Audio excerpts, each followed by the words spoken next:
부동산 뭐 이거는 이제 전 글로벌적인 저금리도 있고 수요 억제책 중심 때문에 수요 억제 중심의 대책들은 부동산이 너무 많이 오르는 건 맞아요. 근데 이제 다음 정부 때 최대 고민 중에 하나일 것 같은데요. 다음 아마 대선 공약에서도 필요할 부분이고 어떻게 보세요?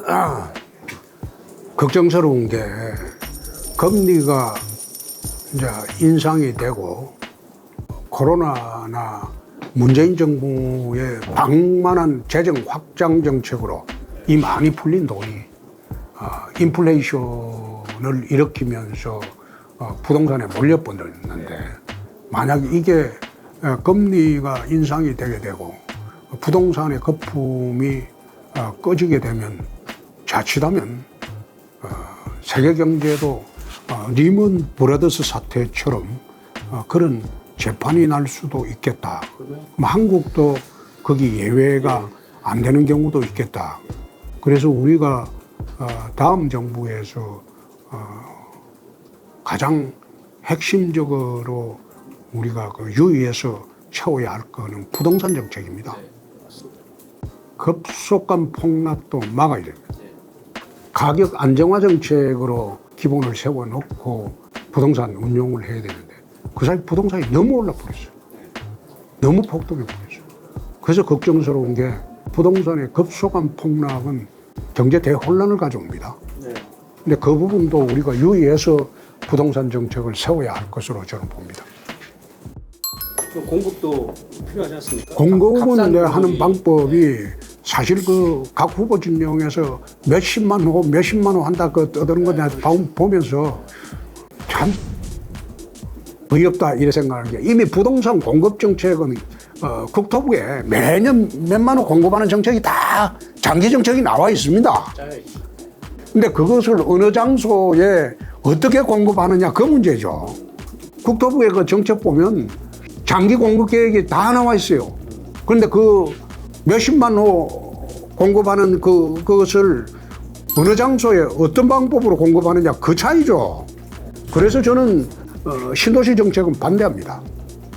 이거는 도시의 무분별한 확산을 일으키게 하고 또 신도시를 만들어 본들 거기에 근무하는 젊은 층들이 서울로 출퇴근하려면 출근에 2시간, 퇴근에 3시간 걸립니다.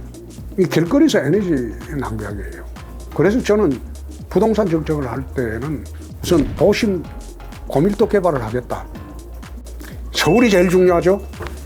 서울 부동산 가격에 전국에 미치는 영향이 제일 크니까 그럼 도심 재개발을 하겠다. 도심의 초고층 고밀도 개발을 하겠다. 뉴욕이 용적률을 3,300%까지 줍니다. 일본은 도쿄의 용적률을 3,000%까지 줍니다. 근데 우리나라는 지금 도심 고밀도 개발을 못하도록 청고 제한도 했고 그리고 밀도 제한도 하고 있습니다. 서울시 평균 밀도가 지금 145%로 알고 있습니다. 이거는 잘못된 거예요. 뉴욕을 가나 세계 어디를 가나 도심은 초고층 개발이에요. 고밀도 개발이고 그렇게 해서 도심에 많이 살게 해야 돼요. 도심에 많이 살게 해야지 직장하고 가까워가지고 우선 트래픽이 없죠. 그죠? 아침마다 지하철 타는 그런 지옥철 타는 고통도 없어지죠. 그래서 저는 오세훈 시장을 만나서 내가 대통령이 되면 도심 고밀도 개발을 할 테니까 오 시장도 같이 해서 준비 좀 해라. 그 이야기를 하고 왔습니다. 하고 와서 고밀도 개발을 하게 되면 거기에 쿼터 아파트를 또 할 수가 있어요. 4분의 1 아파트. 강북 지역을 대부분 고밀도 개발을 하게 되면 거기에 살고 계시는 분들은 완전 분양 아파트를 하나 주고 새로 들어오신 젊은 층들은 쿼터 아파트를 주면 됩니다. 쿼터 아파트라고 해서 4분의 1 아파트인데 실제로 계산을 정밀하게 보면 6분의 1, 8분의 1로 분양할 수도 있습니다. 가격, 그 분양가예요? 그렇습니다. 그래서 그런 측면에 나중에 분양을 할 때는 나중에 이제 젊은 층으로 한정을 해도 되죠.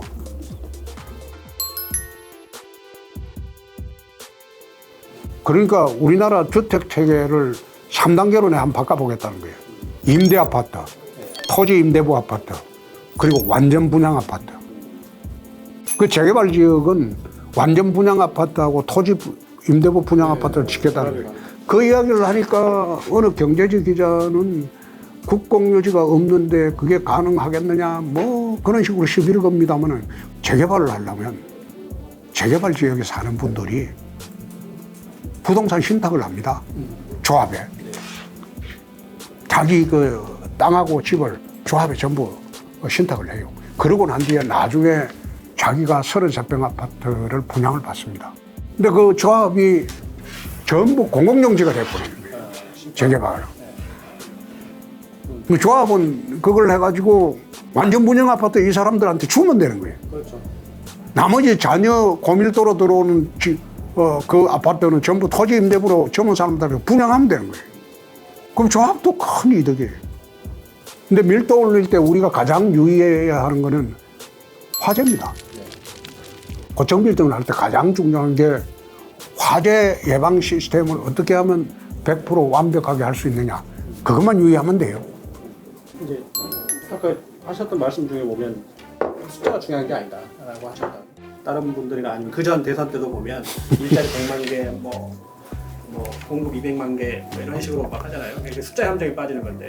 그거는 그 국민들 현혹하기 위한 거죠. 그것은 통치 철학이나 경제 철학의 부수적인 효과로 잘 진행되면 일자리가 200만 개도 생길 수가 있고 그래 하는 거지. 그걸 갖다가 목표를 몇만 개 정해놔 놓고 억지로 끼워 맞추려고 문재인 대통령처럼 학교 강의실에 불 끄는 것도 직업이라고 거리에 휴지 접는 것도 직업이라고 그런 식으로 일자리를 맞추다 보니까 나라가 엉망이 되는 거 아니에요.